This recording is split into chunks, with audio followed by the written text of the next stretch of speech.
Hi everyone, welcome back to మునా vlogs. మన ఛానల్లో next video ఒక ఇన్సూరెన్స్ గురించి చెప్పమని మన ఫ్రెండ్స్ కానీ చాలామంది సబ్స్క్రైబర్స్ కూడా మనం అడుగున్నారు. సో దాని గురించి రీసెర్చ్ చేస్తున్నప్పుడు హెల్త్ ఇన్సూరెన్స్ మీద అయితే స్టార్ట్ చేద్దామైతే అనుకున్నాను. కానీ ఎక్కడో మనం రోజు వాడే కిచెన్లో డొమెస్టిక్ ఎల్పిజి సిలిండర్స్ మీద కూడా పబ్లిక్ లయబిలిటీ ఇన్సూరెన్స్ అంటే 0% ప్రీమియం ఫ్రమ్ ద కన్స్యూమర్, మనం ఒక్క రూపాయి కూడా పే చేయాల్సిన పని లేకుండా మన తరపు నుంచి ఆయిల్ మార్కెటింగ్ కంపెనీస్ ఇన్సూరెన్స్ ఏజెంట్స్తో కలిసి వాళ్ళు ప్రతి ఇయర్ ఇన్సూరెన్స్ మన బదులు ప్రీమియం కడతారంటే నాకు ఆశ్చర్యం అనిపించింది. సో ఇంత మంచి టాపిక్ నేను ఎలా మిస్ అయిపోయాను అనిపించింది. ఖచ్చితంగా ఇది మన ఛానల్లో మన సబ్స్క్రైబర్స్కి ముఖ్యంగా మన ఎవరైతే ఈ రికమెండ్ చేస్తున్నారో వాళ్ళందరికీ తెలియాలి కాబట్టి దానికోసమే ఎక్స్క్లూసివ్గా ఈ వీడియో. మీరు రోజు వాడే ఎల్పిజి సిలిండర్స్ చాలా చిన్న విషయం అయితే కాదండి. దాని మీద 30 lakh దాకా ఇన్సూరెన్స్ మనం క్లెయిమ్ చేసుకోవచ్చు. అది ఎలా క్లెయిమ్ చేసుకోవాలి, ఎంత దాకా పేమెంట్ వస్తుంది, దాని ప్రొసీజర్ అంతా ఇప్పుడు ఈ వీడియోలో ఉంటుంది. వీడియోని ఎక్కడా స్కిప్ చేయొద్దు, చివరి వరకు చూడండి. ఎందుకంటే need of the our important video, information video కాబట్టి. ఫస్ట్ ఆఫ్ ఆల్ మనం పేపర్లో చూస్తుంటాం లేదా న్యూస్లో చూస్తుంటాం, ఫలానా గ్యాస్ యాక్సిడెంట్స్ జరిగి అసలు కొంతమంది కొన్ని ఫ్యామిలీస్ కూడా డెత్ అయిపోతుంటారు, లేదంటే మేజర్ ఇంజురీస్ జరుగుంటాయి. అయ్యో పాపం అని తప్ప అనుకోవటం తప్ప మనం చేసేది ఏం లేదని అనుకుంటాం. ఎందుకంటే గవర్నమెంట్ తరపు నుంచి ఏం రాదని, లైక్ స్టేట్ గవర్నమెంట్స్ కానీ సెంట్రల్ గవర్నమెంట్స్ అనుకుంటాం కదా. కానీ నువ్వు ఆ గ్యాస్ వాడుతున్నందుకు ఆయిల్ మార్కెటింగ్ కంపెనీస్ ఇన్సూరెన్స్ అయితే పే చేస్తాయి. అది పబ్లిక్ లయబిలిటీ ఇన్సూరెన్స్ అంటే కన్స్యూమర్గా మనం ఒక్క రూపాయి కూడా మన కట్టము, మన తరపు నుంచి వాళ్ళు కడతారు కాబట్టి దానికి పబ్లిక్ లయబిలిటీ ఇన్సూరెన్స్ అంటాం.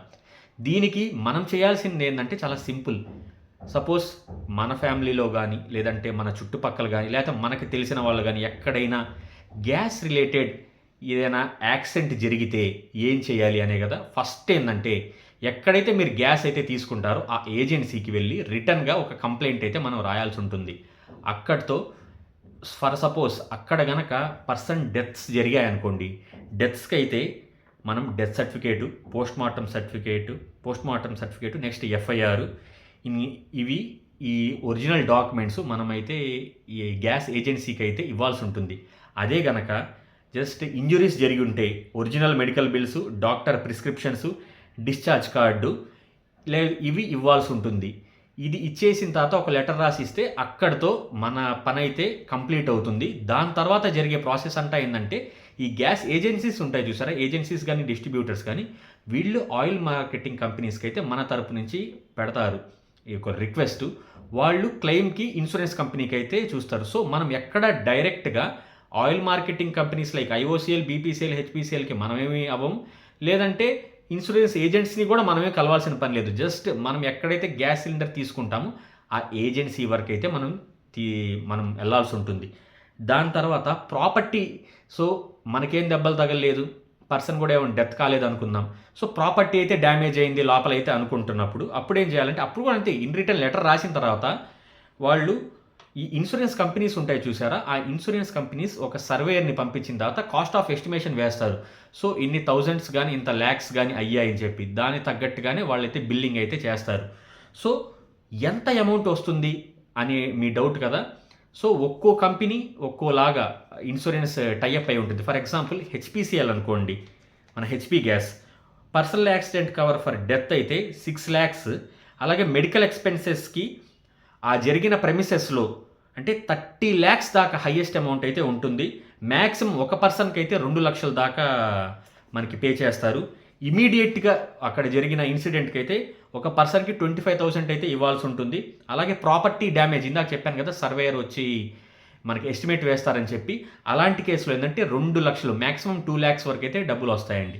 ఇది హెచ్పిసిఎల్, హెచ్పి గ్యాస్ అయితే. అదే గనక మనం బీపీసీఎల్, భారత్ గ్యాస్ కానీ ఐఓసిఎల్, ఇండియన్ గ్యాస్ కానీ అనుకుంటే వాళ్ళు ఏంటంటే 10 lakhs ఫర్ డెత్ పర్సన్కి 10 lakhs ఇస్తారు.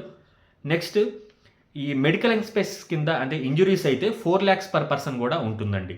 సో ఓవరాల్గా 30 lakhs పర్ ఈవెంట్. అంటే ఇక్కడ ఇంకో ఇంపార్టెంట్ థింగ్ ఏంటంటే మన రిజిస్టర్డ్ అడ్రస్ ఉంటుంది చూసారా గ్యాస్ ఏజెన్సీలో, మనం రెంట్లో ఉంటే సపోజ్ ప్లేసెస్ షిఫ్ట్ అవుతూ మారుతుంటాం కదా, కానీ ఇన్సిడెంట్ జరిగిన ప్లేసు నెక్స్ట్ మన గ్యాస్ ఏజెన్సీ బుక్లో మన పేరు మీద ఉన్నాయి అడ్రస్ సేమ్గా మ్యాచ్ అయితేనే మనకు అమౌంట్స్ అయితే వస్తాయండి. Especially when the property damage అన్నాను కదా, ఆ ప్రాపర్టీ డ్యామేజ్ దగ్గర ఖచ్చితంగా ఇది చూస్తారు. సో చాలామంది ఇలా కొంతమంది సొంత ఇళ్ళు కట్టుకొని వెళ్ళిపోయినా కూడా ఒకే ఏరియాలో ఉన్నప్పుడు సరే మార్చుకునేదే ఉందిలే, మన గ్యాస్ ఏజెన్సీ నుంచి తెచ్చుకుంటాం, లేదంటే మనకి గ్యాస్ వెండర్ ఇస్తారు కదా అని చెప్పి అలాంటి అలసత్వం అయితే వహించొద్దు. ఖచ్చితంగా అడ్రస్ అప్డేట్ అయితే చేసుకోండి. ఎందుకంటే ఇలాంటి సో కాల్డ్ కాన్వర్ట్ సిట్యుయేషన్ కదా, ఇలాంటి సిట్యుయేషన్ రాకూడదని మనం కోరుకుంటాం. ఇలాంటి సిట్యుయేషన్ యాక్సిడెంట్స్ జరిగినప్పుడు సో ఇన్సూరెన్స్ కంపెనీస్ క్లెయిమ్ని రిజెక్ట్ చేయకుండా ఉండాలంటే మన అడ్రస్ ఖచ్చితంగా గ్యాస్ ఏజెన్సీలో ఉన్నది 2 మ్యాచ్ అవ్వాలి. ఇది ఒక్కటే మీరైతే ఆలోచించుకోవాలి. ఈ ప్రెమిసెస్లో ఎక్కడ జరిగినా అంటే డెత్ కానీ, ఇంజురీ కానీ, లేదంటే అక్కడ ప్రాపర్టీ డ్యామేజ్ కానీ ఆ కన్సర్న్ ప్రెమిసెస్లో జరిగితే ఖచ్చితంగా ఇష్యూ అయితే సాల్వ్ అవుతుందండి. సో ఇది చాలా ఇన్ఫర్మేటివ్ వీడియో అయితే నేను అనుకుంటున్నాను. మీ ఫ్రెండ్స్ అండ్ ఫ్యామిలీకి కూడా ఖచ్చితంగా ఈ వీడియో షేర్ చేయాలనుకుంటున్నాను. ఈ వీడియో కనుక మీకు నచ్చితే లైక్ చేయండి, షేర్ చేయండి. కొత్తగా మన ఛానల్కి వచ్చారా, సబ్స్క్రైబ్ చేయటం మాత్రం మర్చిపోవద్దు. మీకు ఒకటి ఇంపార్టెంట్ విషయం చెప్పాలండోయ్, మనం వాట్సాప్లో కూడా వచ్చేసాం మున్నా వ్లాగ్స్. దాని డిస్క్రిప్షన్ ఈ వీడియో డిస్క్రిప్షన్లో దాని లింక్ కూడా పెడతాను. ఇంకా ఎవరైనా మన వాట్సాప్ ఛానల్ని ఫాలో అవ్వకపోతే వెళ్ళి ఫాలో కొట్టేయండి. ఎందుకంటే టైమ్లీ చిన్న అప్డేట్స్ కూడా దాంట్లో నేను ఎప్పుడూ పెడుతుంటాను. సో మీరు అది ఫాలో అయితే మీకు చాలా అంటే చాలా హెల్ప్ అవుతుంది. అలాగే మనం మీ వీడియోస్ ఏదైనా మిస్ అయిపోయి ఉంటే దాంట్లో కూడా ఆ లింక్ మన ఉంటుంది కాబట్టి వాట్సాప్ ఛానల్లో మీరైతే దాంట్లో ఫాలో అయిపోండి. మన మున్నా వ్లాగ్స్కి అప్డేటెడ్గా ఉండండి.